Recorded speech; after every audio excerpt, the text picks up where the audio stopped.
Então, boa noite. Hoje é o dia 29 de outubro e nós estamos no nosso segundo encontro do livro As Qualidades Planetárias Anímicas. E eu vou começar com um verso do Ferruccio Parrinello, que é um músico e escritor italiano, que fala o seguinte: Deus ama encerrar o grande no pequeno, o universo no átomo, a árvore na semente, o homem no embrião, a borboleta na lagarta, a eternidade no momento, o amor em um coração, ele mesmo em nós. Lindo. Bom, deixa eu falar mais uma coisinha. Quem daqui ainda não se apresentou? Socorro. Socorro a Gabi, né, Gabi? Porque tem gente nova. Quem mais? Desculpe, mas eu não estou com meu papelzinho aqui, então não me. A Fabiane Então vamos fazer três. fez. Fabiane, pode ser? Socorro e Gabi, Sim. tá bom? Então é assim, só o nome, a idade e por que que gostaria de ler esse livro. Bem curtinho, tá bom? Então vai lá, Vou Gabi. começar, hein? Eu vou começar. Ah, não, a Socorro quer ir? Não, Não, pode ir. pode ir, vai. Se for por ordem de idade, eu vou começar. Não, eu fico preocupada com a televisão aqui, de invadir o som de vocês.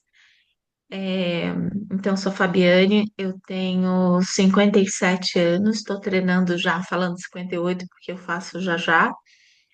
E a razão pela qual eu me interessei em estudar esse livro Foi, foi porque foi o tema pelo qual eu menos me identifiquei na formação biográfica e eu queria uma oportunidade para me aprofundar. Não, na verdade, não as qualidades planetárias, mas principalmente as qualidades zodiacais. Até porque eu estudava astrologia e eu senti uma diferença entre o que a astrologia clássica fala e o que eu vi. Então, sabe quando bugou na cabeça, assim? Aí eu resolvi retomar esse conteúdo agora, mais madura. É isso. Tá bom. Obrigada. Obrigada, gente, pela companhia. Quem pega, Eu, pode pegar. meu nome é Socorro Alves, eu tenho 73 anos e tenho muito interesse em assuntos da antroposofia. E, de fato, era uma coisa que eu já vinha pensando em aprofundar. Obrigada. Obrigada, Socorro. Meu nome é Gabriela, eu tenho 39 anos. Eu estou nesse grupo de leitura porque eu venho desenvolvendo autoconhecimento, acabei de começar a entender um pouco do que se trata a antroposofia, me tratar através da antroposofia, e essa é uma forma de eu, né, dividir isso com outras pessoas, aprender mais a respeito. Então, é por isso. Obrigada. Obrigada, Gabi. Muito bom. Então, vamos lembrar um pouquinho o que foi que a gente leu da última vez, né? Porque ficaram 15 dias aí. Então, a gente lemos bem pouquinho e ele está falando aqui, ela, né? A doutora Angélica e a doutora Gudrun, está falando dessa necessidade do homem explicar a formação do universo, né? A cosmogênese. E a primeira tentativa disso foi através dos mitos, né? Através da mitologia grega, a Cabala também é uma tentativa de explicação, a própria Bíblia, a teoria do Big Bang, né? E a teosofia da Helena Blavatsky, que fala dessa origem. ela traz essa origem da cosmogênese como baseada na filosofia oriental, né? Mas ela diz que sempre não tem um começo e não tem um fim na teosofia. Essa é a explicação básica, né? Que sempre tem um movimento contínuo, né? Dessa evolução do universo. Daí, Rudolf Steiner, que ele faz toda aquela pesquisa espiritual, né?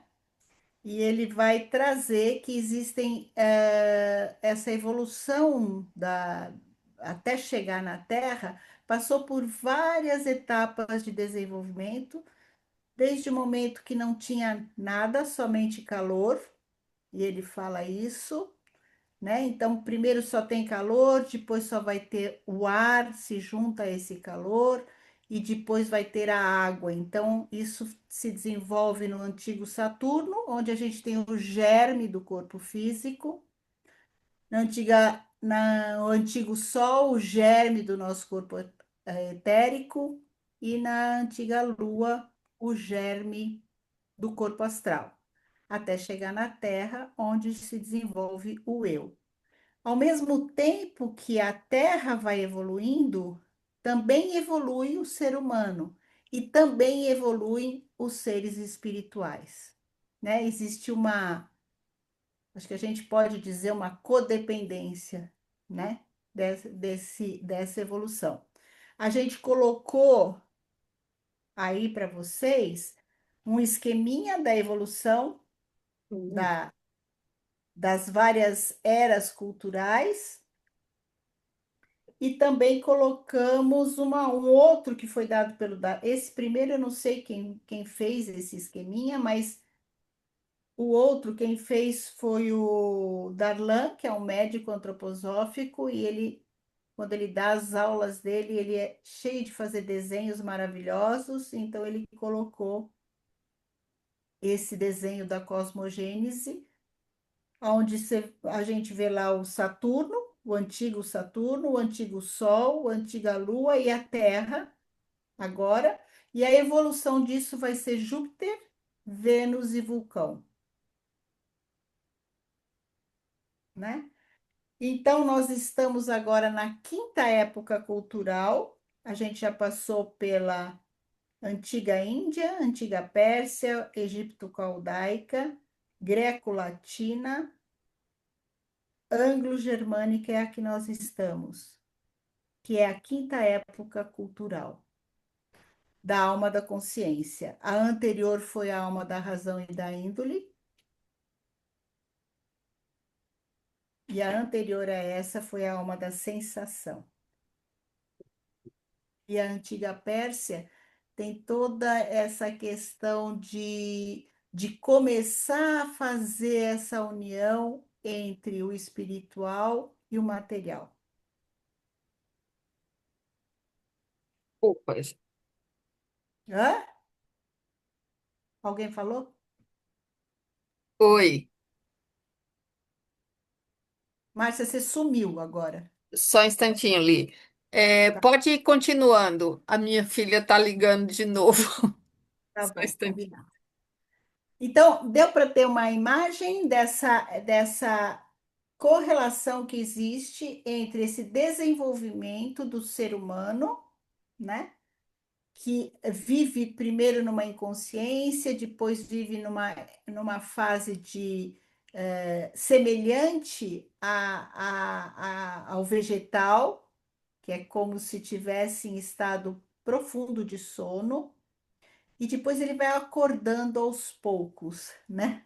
Acordando no sentido de vai despertando aos poucos. Então, acho que foi mais ou menos isso que a gente viu. Ah, e a gente falou dos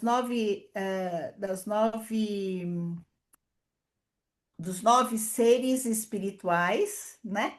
Das nove hierarquias, também colocamos aí a, a, o portal sul da catedral, onde estão todos esses seres hierárquicos. Então, a terceira hierarquia, ela é formada pelos anjos, arcanjos e arqueus.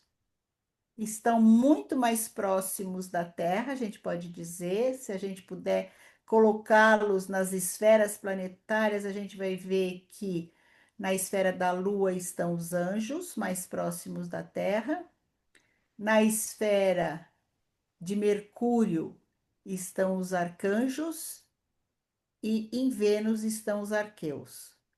Daí a gente tem a esfera do Sol, onde está a segunda hierarquia, os Exusié, Dinamis e Quiriótetes. Depois a gente tem a esfera de Marte, onde a gente tem os tronos, a esfera de Júpiter, os querubins, e em Saturno estão os serafins. Claro que estão todos eles juntos, mas para a gente estudar, a gente estuda dessa forma, né? E acho que isso vai aparecer aqui. Bom, Eliane, deixa eu fazer fala. uma pergunta que eu não assisti. Todas essas representações, elas são baseadas na antroposofia Sim, ou tem informações das outras explicações da cosmogênese? não, É essa, uma, digamos assim, não, um conjunto, não? tá tudo Tudo baseado isso é da antroposofia.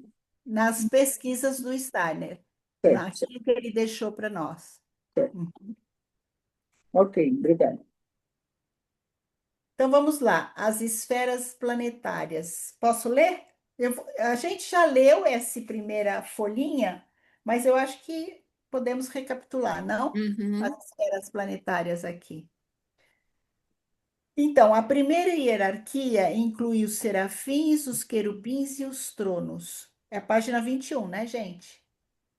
Que iniciaram a evolução e estão tanto em seu início quanto em seu fim, no alfa e no ômega, na construção do cosmos.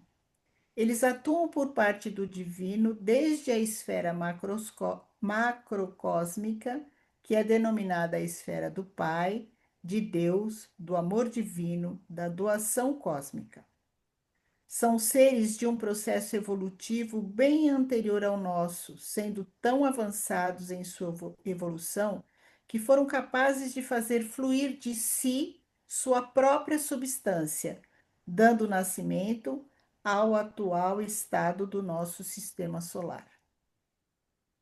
A segunda hierarquia é formada pelos Quiriótetes, ou os Dinamis, e os Exusié. No processo de configuração do nosso cosmo, a primeira hierarquia atuou de fora, enquanto a segunda hierarquia atuou de dentro do processo, acolhendo os planos divinos, transformando-os em sabedoria e dando-lhes movimento e forma. E por último, a terceira hierarquia dos arqueus, arcanjos e anjos, está mais próxima do ser humano porque esses seres desenvolveram sua essência nessa etapa evolutiva em que nós, antropoi, nos encontramos e na qual estamos destinados a tornar-nos co-criadores da evolução. Na palestra O Logos Individualizado e a Arte de Extrair o Espírito da Palavra, no GA 224, Rudolf Steiner chama a atenção para o fato de que o homem deveria reaprender a vivenciar as hierarquias como realidades em sua vida interior e perceber essas entidades por meio dos pensamentos, sentimentos e ações. Se a humanidade tivesse compreendido a conexão entre os conhecimentos de Paulo, de Dionísio e das escolas de mistérios esotéricos da Índia, da Pérsia e do Egito, saberia que por Lua se deve entender o reino dos anjos, por Mercúrio, o reino dos arcanjos e assim por diante. Essa conexão ficou perdida, porém, nas experiências de quase morte, nas jornadas místicas, nos mitos, nas lendas de vários povos, encontramos tais vivências, e inclusive como descrições de viagens espirituais para outras regiões espirituais diferentes de nossa realidade material. Cada um de nós é um reflexo do cosmo, um microcosmo, e possui um relacionamento com os seres celestiais. Ao atravessarmos as esferas planetárias no processo entre a morte e um novo nascimento, podemos influenciá-las com nosso aprendizado terreno, ao mesmo tempo em que somos influenciados pelos seres celestiais dessas esferas ao prepararmos a próxima encarnação. Tudo bem? Em seu livro A República. Eliana, boa Oi, noite. oi, Desculpa, eu estava em reunião. Oi, gente, boa noite. Eu queria só saber a página que você tá. 22. Obrigada, querida. No segundo parágrafo. Em seu livro A República, Platão, 428, 427 a.C., 348, 347 a.C., relata o mito de que durante 2 semanas depois de morto, volta à vida e descreve sua experiência na vida intermediária. Foi morto em batalha. Ele voltou à vida quando jazia no alto da pira funerária e então contou o que vivenciou no outro mundo, estendendo-se do céu às extremidades do eixo da necessidade, por meio do qual todos os círculos orbitais giravam. Em torno desse polo, coluna ou eixo, havia ao todo 8 espirais ou órbitas colocadas umas dentro das outras. Essas 8 espirais da obra de Platão correspondem às esferas planetárias. Na mitologia grega, encontram-se relatos sobre os rios do Hades. Um deles, o Estige, que representa a invulnerabilidade, e outro, o Lete, o rio do esquecimento. Ambos delimitam a fronteira entre os mundos superiores e os inferiores que atravessamos ao morrer. Numa passagem de Virgílio, 70 a.C., 19 a.C., em sua obra Eneida, encontra-se o seguinte relato: todas essas almas mortas há milhares de anos são chamadas pelas divindades em grandes grupos ao rio Lete. Assim, esquecem a vida anterior na Terra e visitam mais uma vez os domínios da abóboda do mundo, desejosas de voltar e habitar um corpo vivo. O que seria o rio Lete, o rio do esquecimento? Lete é um rio do Hades, e quem bebe de suas águas se esquece das vidas passadas. Por isso, ele passou a simbolizar o esquecimento. Ao entrarmos no processo de nascimento ou morte, precisamos esquecer a identidade pessoal anterior. Esse esquecimento acontece com o choque da morte ou do nascimento, representado na mitologia grega pelo rio Lete. As almas bebem a água deste rio ao morrerem, para chegar a outro mundo e antes da encarnação.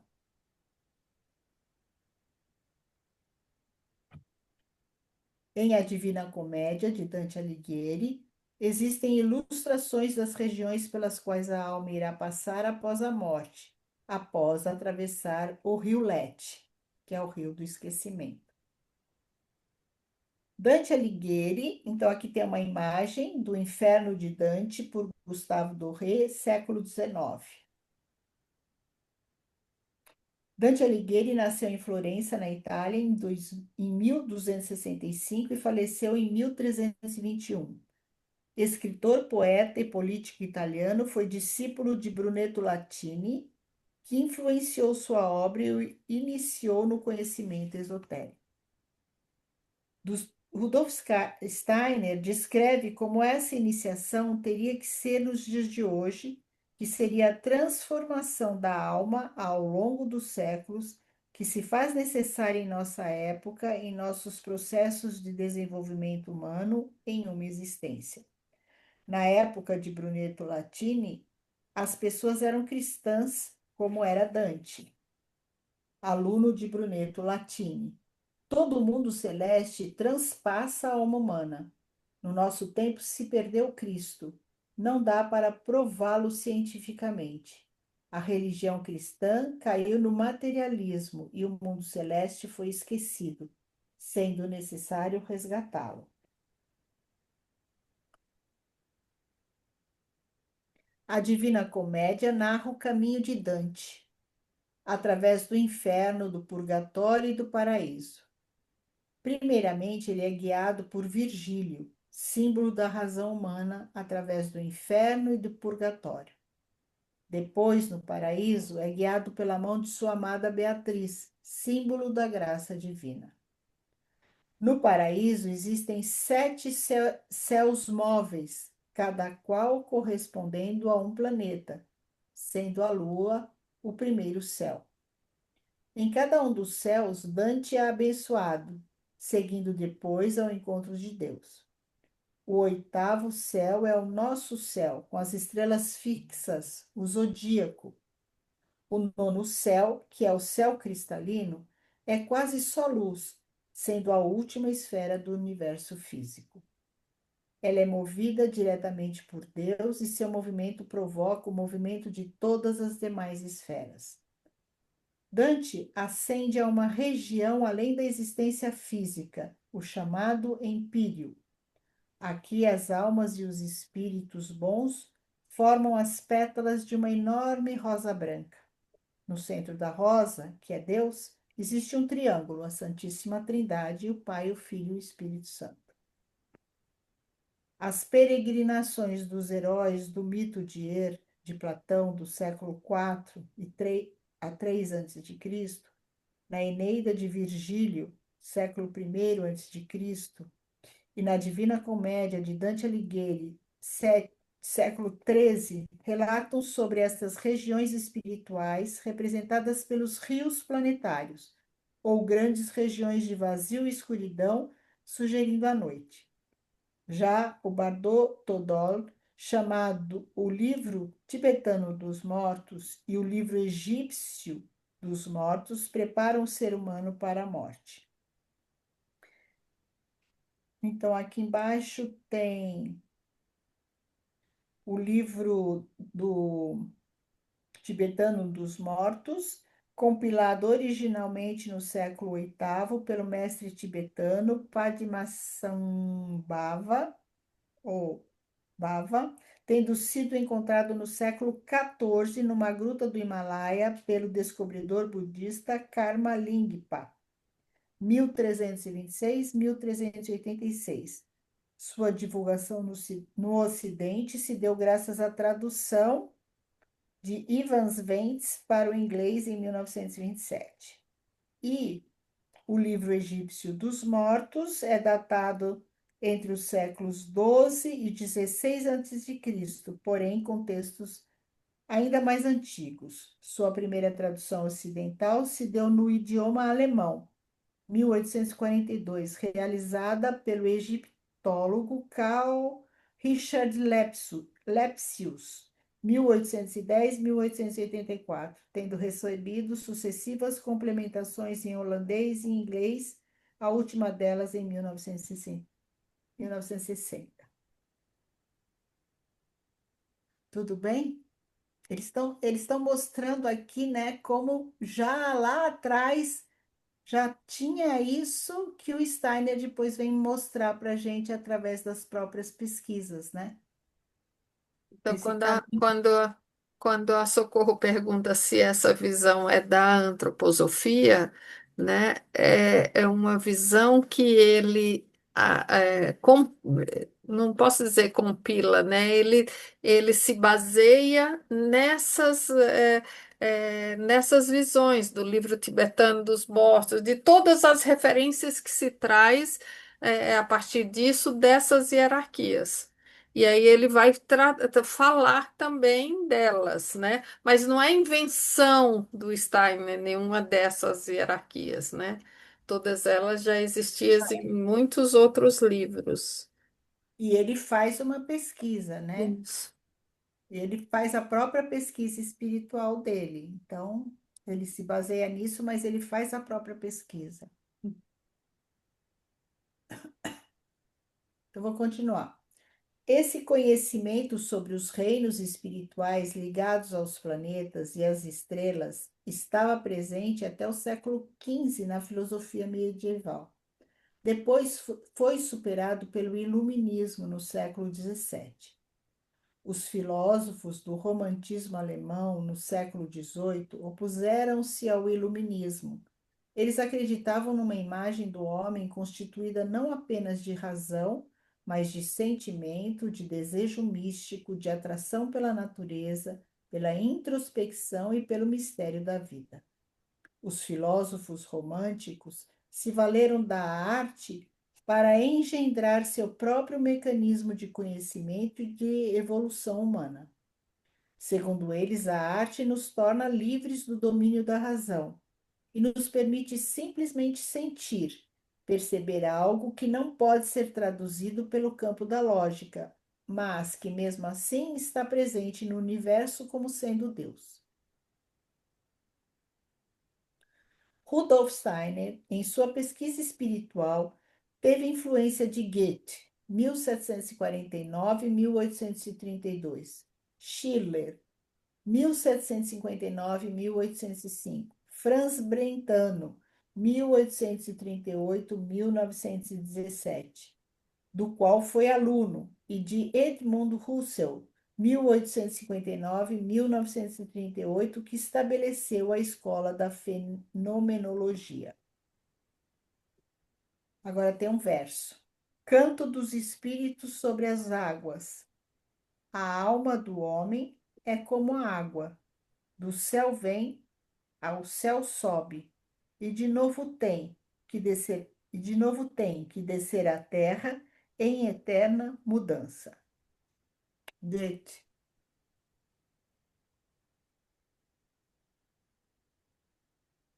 Quer ler? O que chama a atenção de vocês no que a Eliana trouxe até agora?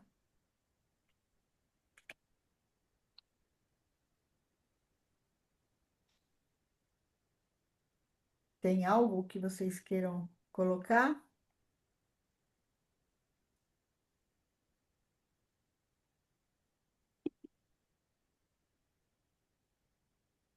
Vamos, então. Leia ou você quer ler, Márcia? Vou ler. Aí você vai explicar depois o quadro lá, tá? Tá. As esferas planetárias e as hierarquias celestes. Para melhor compreensão, gostaríamos de apresentar um esquema das esferas planetárias, via ao lado. E depois, eu vou tirar uma foto depois, ou você tira e coloca já no grupo, porque tem a Socorro e tem não sei quem não está com livro, então a gente já coloca. Cujo limite externo é demarcado pelo respectivo planeta. Referimos-nos ao sistema planetário conforme se apresenta hoje, bem como a influência exercida por essas forças espirituais planetárias cósmicas sobre o homem em formação ao longo de sua evolução terrena. Hoje, essa influência se dá especialmente entre a morte e o novo nascimento, quando o eu eterno individual atravessa as diferentes mansões de Deus, nas quais recebe novas forças específicas de cada uma delas, isto é, de cada esfera planetária. É nessa área que a respectiva força planetária atua. Dessa maneira, o ser humano, constituído por seu núcleo espiritual, se regenera a cada passagem por essas esferas no período pós-morte, a fim de retornar munido de novas forças de acordo com sua nova missão aqui na Terra. Porém, essa passagem pelas esferas se dá também à noite, ao dormirmos, quando nosso eu e nosso corpo astral se desprendem do corpo físico e do corpo etérico. O sono é o pequeno irmão da morte. Sendo assim, nós construímos nossa biografia noturna. É importante ter bem claro, nas esferas planetárias, as linhas ascendentes e descendentes verticais indicam por onde o nosso núcleo anímico espiritual transita depois da morte e durante a noite. As linhas horizontais, curvas, mostram a evolução dos estados da Terra, desde o antigo Saturno, o antigo Sol, a antiga Lua até se tornar a Terra propriamente dita.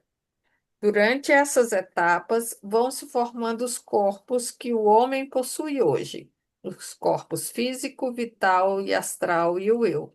Sua lembrança se expressa nos dias da semana. A lembrança das esferas planetárias se expressa e se reflete nas diversas fases da vida, conforme o esquema da página 32, 33. Se a gente olhar, aí já vamos falar dessa imagem que ele traz, quando ele diz sua lembrança se expressa nos dias da semana. Tirando o português, na maioria das outras línguas, os dias da semana têm a ver com os planetas. Lua, né, segunda-feira, terça-feira, dia de Mércores, né, assim? Não, terça-feira é Vênus. em francês, né?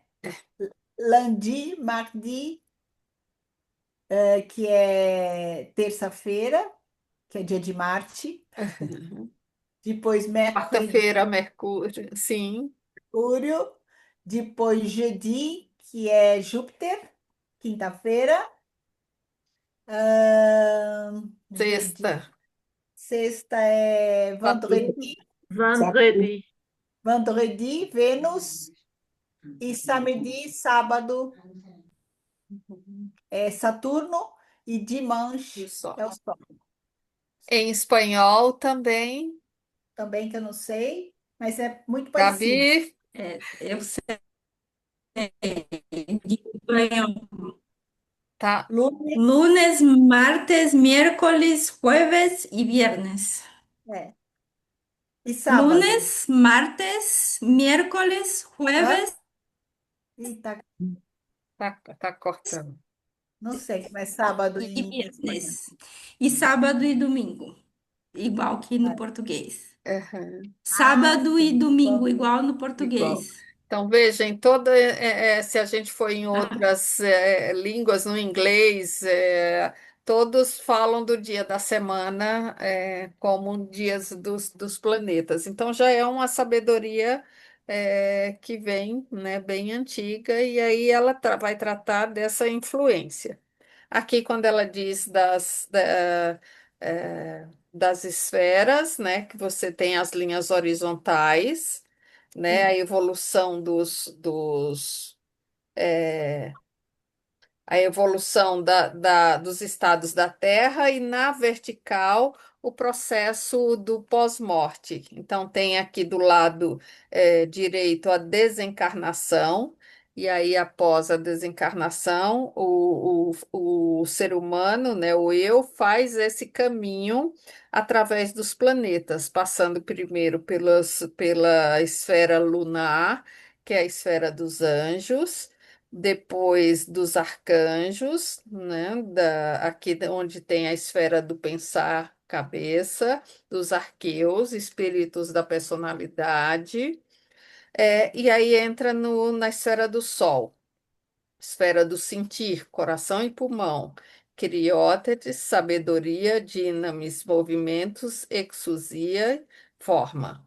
Acima dessa esfera, né? Então, tenho tronos, espíritos da vontade, querubins, espíritos da harmonia, serafins, espíritos do amor, na esfera da ação e do metabolismo, até chegar às estrelas fixas, que são o zodíaco. Então, esse é o caminho do eu, né, após a morte. Todo esse processo, passando por todas as esferas e o contato com os seres espirituais, até chegar a estrelas fixas e o zodíaco, aí ele pensa, ele começa a olhar novamente para a Terra, sente o desejo de encarnar, e aí começa todo o processo, né, de volta, passando por todas as hierarquias novamente, e nessa volta ele faz esse planejamento de como vai ser a vida aqui, de acordo com o que foi na vida anterior, e ele o que precisa resgatar e trabalhar em si. E aí todo o apoio dessas hierarquias espirituais vai tecendo como vai ser o destino, o karma, tudo que for para essa próxima encarnação. É, isso mesmo, é isso. Então, é como se ele, quando morre, ele vai fazendo uma purificação do corpo astral, né? Então, nessa primeira, na terceira hierarquia, entre Lua, Mercúrio e Vênus, tem uma purificação de todos os pensamentos que tivemos, né? Depois, na esfera do Sol, é dos sentimentos. E lá para cima é de todas as ações, né? Então, aqui vocês estão vendo que o Sol, tem o Sol aqui, e daí ele fala que Lua, também está aqui nesse esquema, Lua, Mercúrio e Vênus são os planetas infrasolares. Acima do Sol são os planetas suprassolares.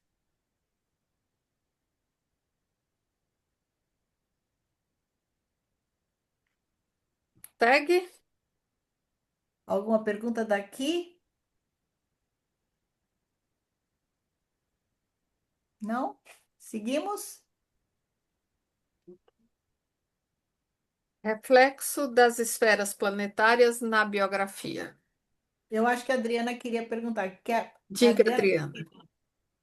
Tranquilo, tranquilo, eu já me achei aqui. Ah, É tá que eu bom. estou com dois livros para olhar o que é que tu vai deixando em cada planeta, daí eu me perdi, mas já me achei. Ah, então tá bom. Desculpa. Imagina. Vai. Nos 3 primeiros setênios, de 0 a 21 anos, nosso corpo físico se desenvolve principalmente sob a ação da terceira hierarquia, anjos, arcanjos e arqueus, ou seja, sob a ação das esferas lunar, mercurial e venusiana, dos planetas infrasolares. Como podemos identificar isso? No primeiro setênio, nós somos portadores de todas as forças da hereditariedade. Toda a ancestralidade biológica se manifesta até o íntimo de nossas células. A força lunar ativa a multiplicação celular, a reprodução, o crescimento, o enturgescer de nossos tecidos. Nossa constituição física, que se forma nessa época, é fruto dessas forças hereditárias, forças lunares. E nosso cérebro, que é o espelho do mundo, recebe o primeiro impulso de formação. Nós nos encarnamos da cabeça aos pés. E na fase de maturação, o sistema neurosensorial é moldado pelo fato de espelharmos o mundo externo. Nós repetimos tudo o que os adultos fazem em redor, nós realizamos uma imitação do meio ambiente. No segundo setênio, estamos sob a atuação das forças mercuriais, que são forças harmonizadoras, sanadoras. Então, ocorre a formação e maturação fisiológica dos órgãos rítmicos localizados no tórax, o coração e o pulmão, que levam a vitalidade e a renovação a todos os órgãos do corpo, mediante a pequena circulação do nosso sangue.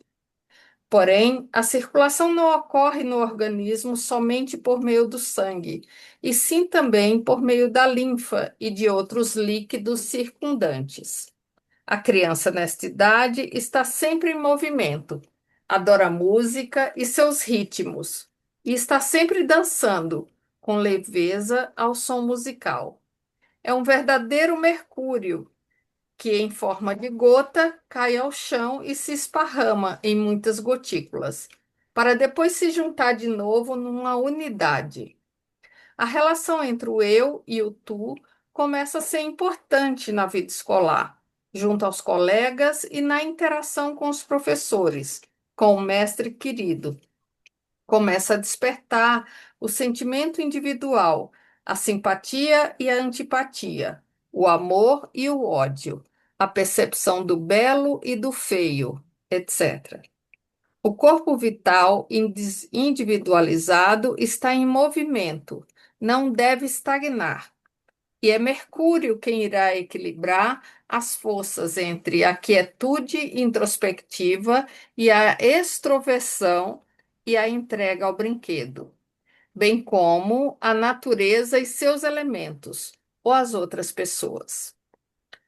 No terceiro setênio, temos o desabrochar das forças erógenas, do amor anímico, graças à atuação de Vênus. É quando nos encarnamos mais profundamente na Terra, perdemos a leveza e nos tornamos temporariamente desajeitados. Agora são os órgãos metabólicos, os músculos e os órgãos sexuais que amadurecem. A força venusiana ajuda na absorção dos alimentos e na excreção das toxinas pelos rins e das substâncias inapropriadas pelo organismo em geral. Nessa fase, estamos formando nossa personalidade. É quando o corpo astral se incorpora profundamente no organismo, e com isso, todas as forças planetárias se tornam visíveis, mas principalmente aquela que irá determinar as atitudes da pessoa. É aos 14 anos que o karma individual começa a atuar, estando mais presente a polaridade orgânica entre o cérebro e o sistema reprodutivo. De um lado, aflora a maneira de pensar do jovem, com todos os ideais, qualidade venusiana. E de outro lado, desperta a sexualidade, criando uma grande tensão anímica no adolescente. Na realidade, em determinado setênio, não ocorre apenas a atuação de uma única força planetária, mas também a da força diametralmente oposta. Assim, no primeiro setênio, temos a força lunar, diferenciando a individualidade genética, e, de outro lado, Saturno, impregnando todo o corpo com a individualidade espiritual, manifestando-se na ossificação do esqueleto. A Lua confere a individualidade constitucional e Saturno a individualidade espiritual, a eterna enteléquia, que estrutura o ser humano através das encarnações.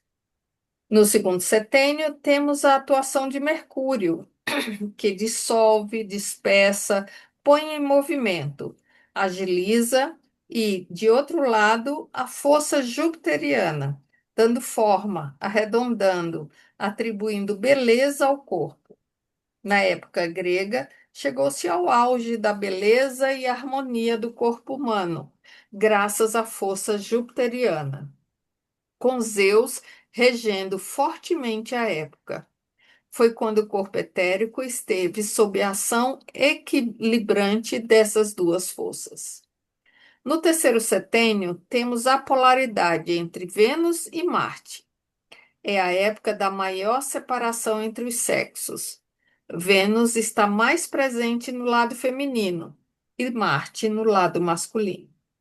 Essa polaridade se dá principalmente no nível da alma, do corpo astral, chegando até ao nível do sangue.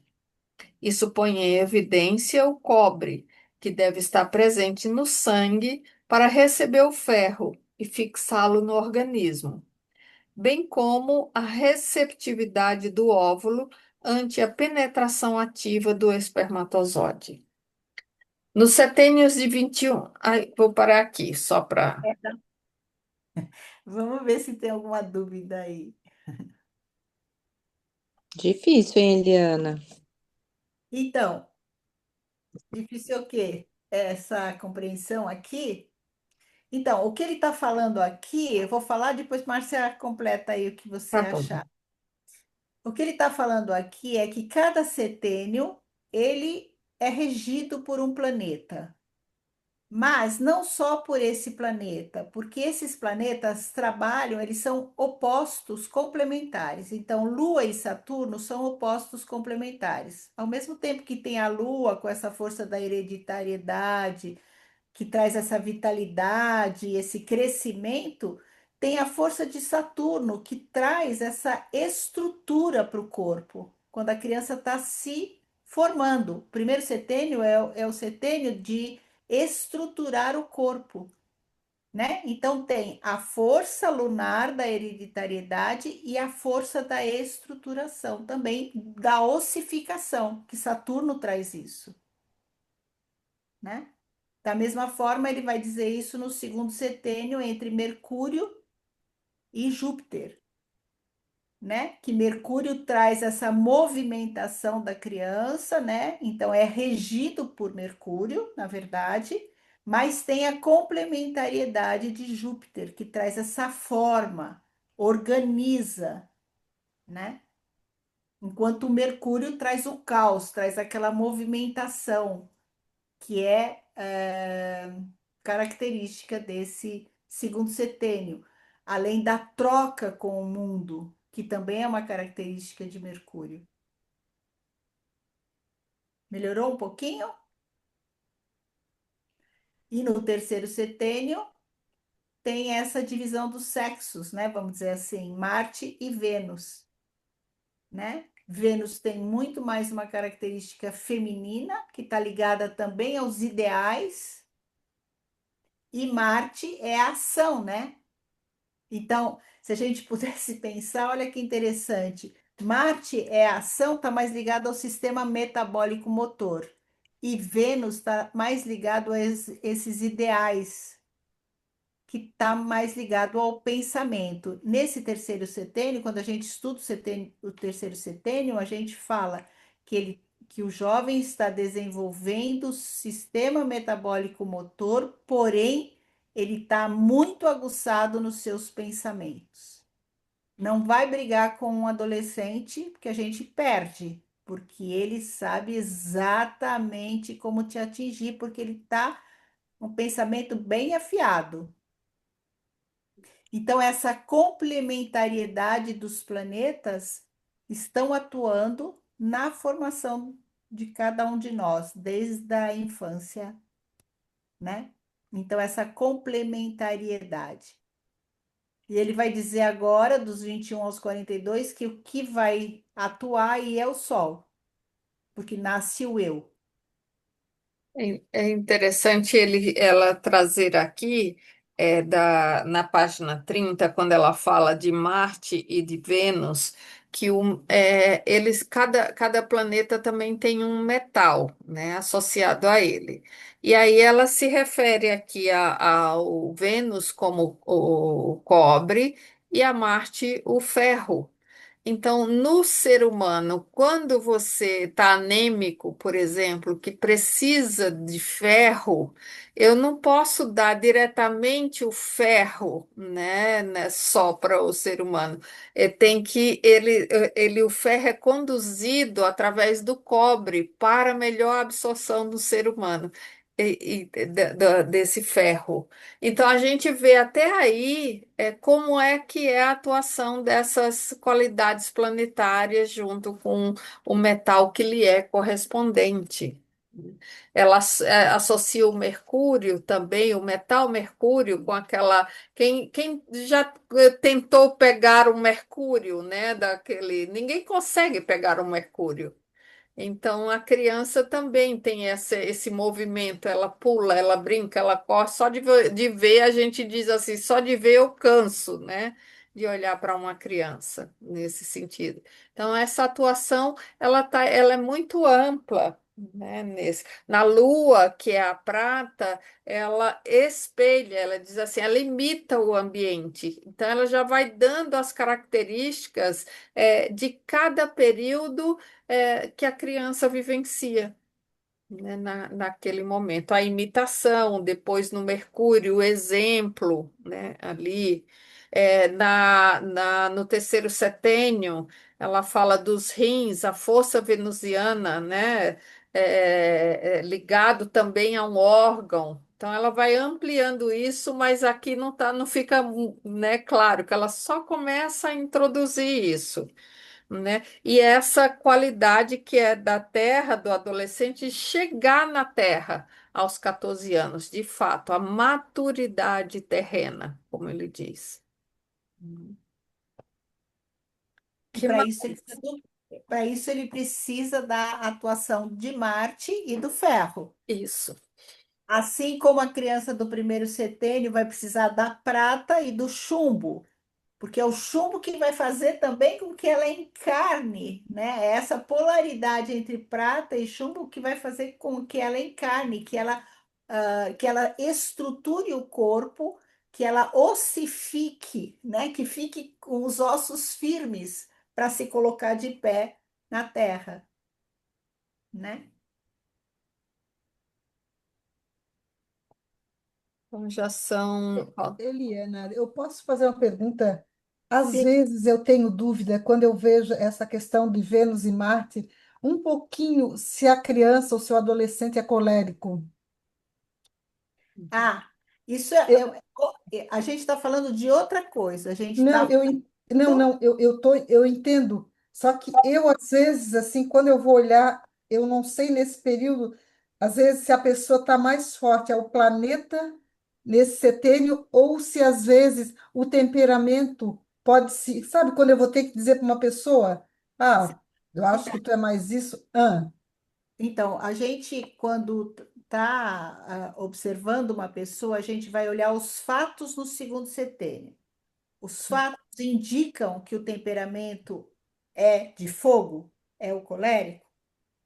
Aí eu vou olhar o terceiro setênio. Quais são os fatos deste? Como é que você agia nesse terceiro setênio? Você agia como uma qualidade emocional Marte de fogo? É assim que a gente diferencia, hum, né? Então, basicamente para eu entender se uma pessoa é colérica ou marciana, eu vou olhar especificamente no setênio.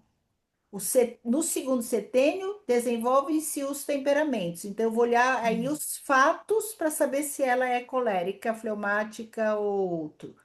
No terceiro setênio, eu vou olhar os fatos, a maneira como ele vai reagir para saber se ele é marciano, venusiano, jupiteriano, né? Quais são as qualidades anímicas, né? Mas o Ronaldo dá um exemplo bem interessante, né? Que uma criança qual é a diferença do colérico, né? E do marciano, né? O colérico, ele normalmente vai gostar de fazer como chama aquilo dos lobinhos? Esqueci o nome. Sabem? Escoteiro, hum, né? Ele vai ser escoteiro, vai gostar de ser escoteiro, fazer todas aquelas vivências e tudo mais. E o marciano é aquele que vai para a batalha mesmo, é aquele que vai ser soldado, provavelmente, né? Vai entrar numa batalha, numa guerra. O Marte tem essa característica. É bem diferente da uma criança de segundo setênio. ok, obrigada. Tem, melhorou? Tá.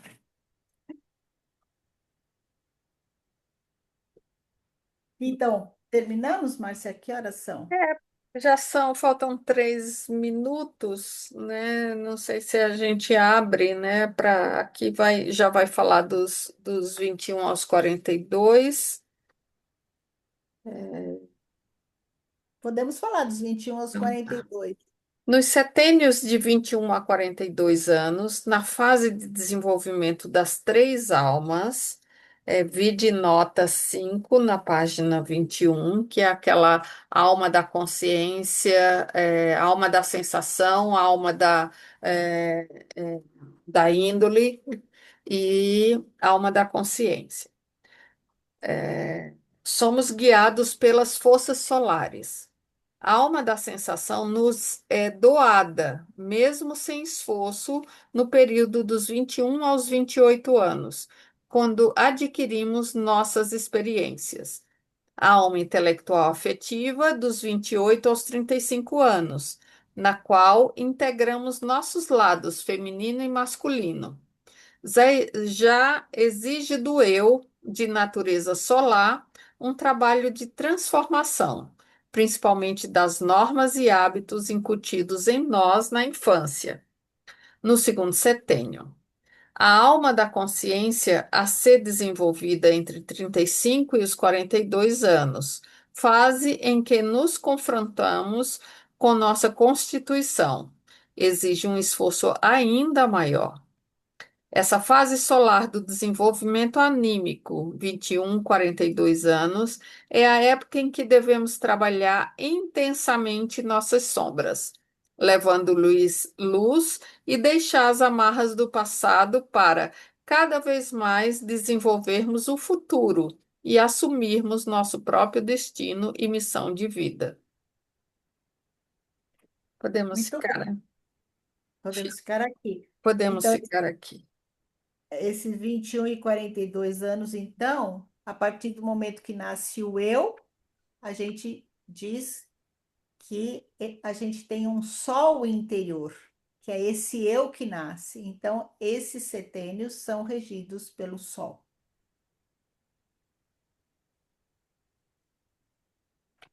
Bem, Alguma coisa?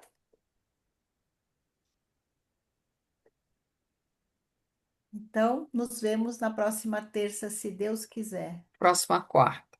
Na próxima quarta. Eu estou fora do dia. Na próxima Boa quarta, se Deus noite. quiser. Boa noite. Obrigada, boa Tchau, noite. tchau. Tchau, tchau. Boa Boa Boa noite. noite, Bom gente. descanso. Obrigada. Bom noite, descanso. obrigada. Tchau, tchau.